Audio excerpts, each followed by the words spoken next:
Welcome back. We're still tracking the Solai tragedy, and the Institution of Engineers of Kenya have also added their voice on that particular tragedy. And just before we start that particular discussion on dam structural safety, I want us to just take a look at a statement that the Institution of Engineers of Kenya released yesterday after a press briefing on that particular incident. They said that that tragedy was a human error, saying that due process was required for proper construction and operations of dams was ignored. The IEK also goes ahead to say that tragedies often happen with engineers not involved in county governments especially. And they went ahead to say that infrastructure projects are implemented in broad daylight. So then it means that county officials cannot deny knowledge of illegal construction when asked about what has happened in various circumstances. The IK also questions why county governments are sidelining engineers in procurement of infrastructural projects, saying that cheap shortcuts result to expensive losses like what we are experiencing currently with the Solai Dam disaster. I now want to bring in my guests in studio. They are both from the Institution of Engineers of Kenya. On my immediate right is Patrick Mambuki, is a member of the IEK. Thank you for making time for us. And Nathaniel Matalanga is the Honorary Secretary of the Institution of Engineers of Kenya. Gentlemen, thank you very much for coming in. I will just go straight to the dam. As an engineer, and you work well with structures and safety, what was wrong? From the pictures, yes, we can. It appears there was no spillway, or if it was there, it was very small. What happened is when the flood came, or water from the floods came, it must have filled and spilled over the dam, and you can see from the downstream that there was a lot of erosion before the dam eventually collapsed. The valley you can see. Yeah. Now, two things come into mind. The dam was not monitored. There was nobody checking, particularly at that time when it was spilling.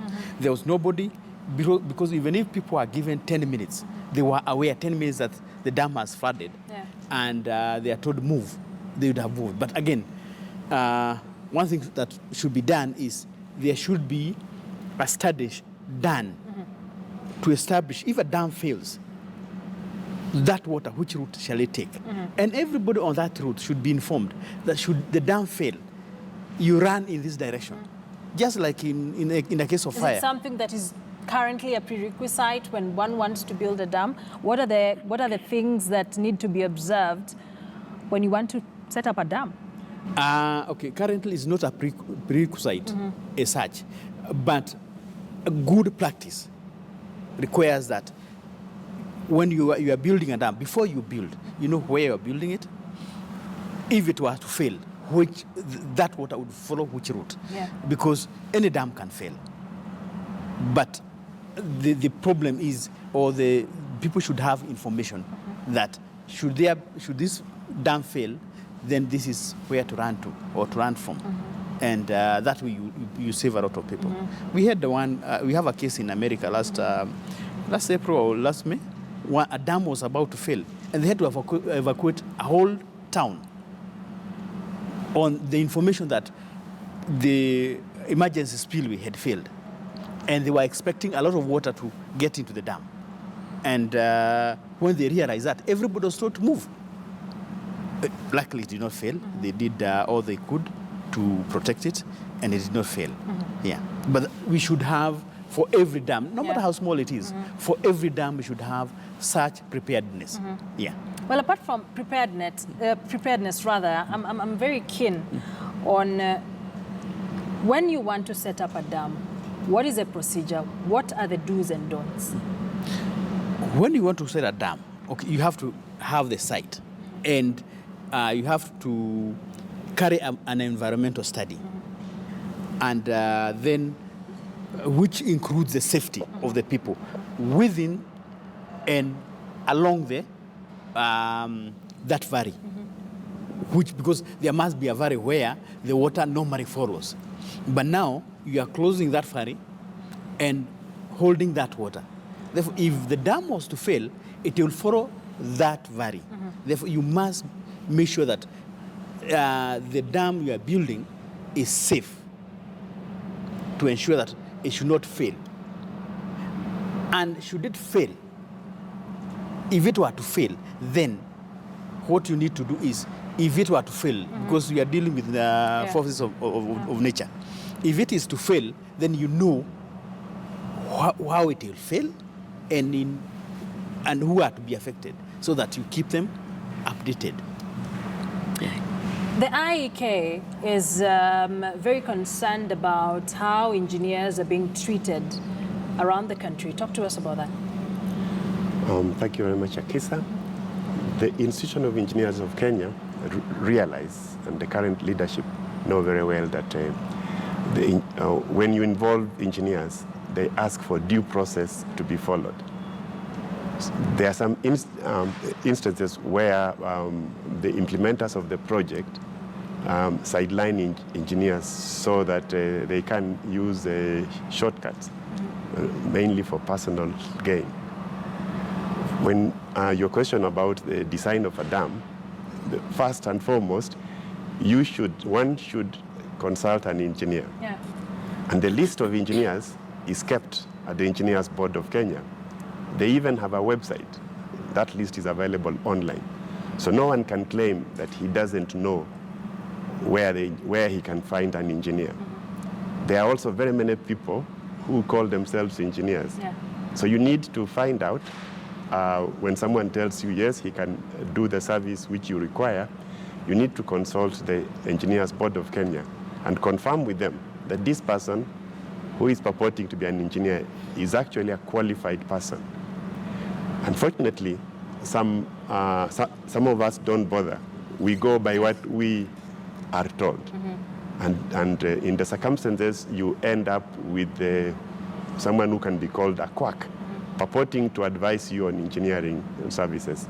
And this way, you get engineers, the proper engineers, sidelined in the involvement of your project. The public projects, like the government and the counties, it is very clear.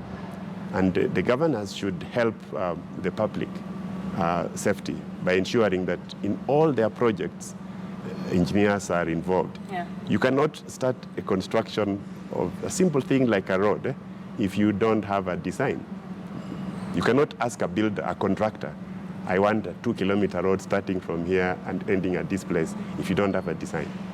And that design and the costing is prepared by an engineer. So if you sideline an engineer in the implementation of your project, then you are on your own with a builder. It's like setting out on a journey to buy a car like a Mercedes, but you are negotiating with someone who in his mind is very clear that he's going to deliver to you a Toyota. And when he does deliver a Toyota, he will tell you, you wanted a car, and I've given you a car. Yeah. So when you involve engineers, you know by the specification and by the design what you are exactly going in for, and the engineers ensure that you get what you set out to do. From that particular statement that the institution sent yesterday, you've described this particular tragedy as not natural. Why? Well, it could not have been natural because the design of a dam, and we have so many of them that are fine and are working, they are serving the public. So natural means something like an act of God. There is nothing that you could do. So there was negligence. There was negligence. My colleague Patrick has explained to you that from the images we are getting from the site, it looks there may not have been a path for water to escape. You know, when you design a dam, you need to provide to limit the amount of water that dam can take, and you do that by providing an escape route, so that when water starts rising up, reaches a level, it gets out of the dam. You don't let water go until it tops over. Yeah. And even there is that normal spillway which you provide for the escape of water. But should something happen with it, that it gets blocked by whatever circumstances, you also provide an emergency one. You put it slightly higher than this one, so that before the water reaches the top of the dam and overtops, you are able to let the water go in a controlled way, You know, the water from a dam, assume the dam is 4 meters. It's coming at a pressure from 4 meters, Yeah. so it's a very high pressure. So you need to step down that energy of that water before it reaches the river. And normally you do that by like twisting it. You take the water round circles like this, you reduce the velocity so that by the time it eventually gets near the river where you're taking it to, the energy is reduced and it doesn't cause any damage. So, in terms of safety, given that we are still encountering or experiencing heavy rains in parts of the country, residents in various parts say that they are worried about the dams that are around them. What are some of the precautions we need to be taking now? One of the things is to confirm that the structures are safe. Two, they should be monitored. And now monitoring is somebody being there physically to check how is it feeling, how is it spilling, is there any danger. And once you do that, they should be safe. Yeah, we have got a very good example. Whenever Masinga Dam spills or is about to spill, information is given out that Masinga Dam is about to spill, and sometimes they take a helicopter and go along Tana River, telling everybody to get out of the floodplain, because when Masinga spills, the Tana River comes up and floods the floodplains. Yeah. Every dam owner should take a responsibility, yes, and be proactive, because he's the one who has caused the dam to be where it is. Yeah. Yeah.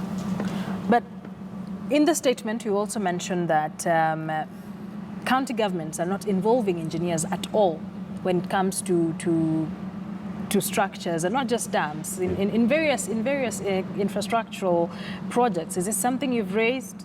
Yes, we at the institution have tried on several occasions to cause awareness that it is important for engineers to be involved in implementation of these projects. But you can see, you can do your own count from the counties. The chief officers who are in charge of infrastructure projects, many a time you find he's not an engineer, he's a layman. So we need to work with the governors. The governors need also to come to realization that they need to get this information and appoint competent people. You know, in Kenya, the ministry that is in charge of infrastructure projects, the Ministry of Infrastructure, Housing, Urban Development, we don't have a problem with the CS, Macharia. But you know, there are 4 permanent secretaries, 4 principal secretaries, and none of them is an engineer. It would be beneficial to that ministry if 1 or 2 of the principal secretaries was actually an engineer, because he will help in implementation of policy. The president's Big 4 agenda, all of that is about improvement of infrastructure. And we as a country cannot achieve that when we do those projects with unqualified people. There are huge parastatals in government, the Kenya Power and Lighting. The managing director is not an engineer. At the moment, there is no one on the board of that parastatal who is an engineer. We commend the PS Energy, is Engineer Njoroge. He has actually appointed Engineer Collins Juma to be the Chief Executive Officer of the Kenya Nuclear Energy Board. But on that board also of Kenya, there is no engineer who could help the Chief Executive Officer. There is even a bill before Parliament that the major parastatals implementing infrastructure, Kura, Kenha, Kera, Kenya Roads Board, the members of Parliament want to change the act to allow someone who is not an engineer to be the executive director. You know that the executive director is the technical advisor to the principal secretary and to the cabinet secretary. So we are saying from IEK that we don't understand why they want to change this act to enable non-engineers to take over leadership of these prime bodies who are supposed to implement infrastructure projects. How will this person, maybe an accountant, be able to give technical advice Yes. about technical issues if it doesn't have the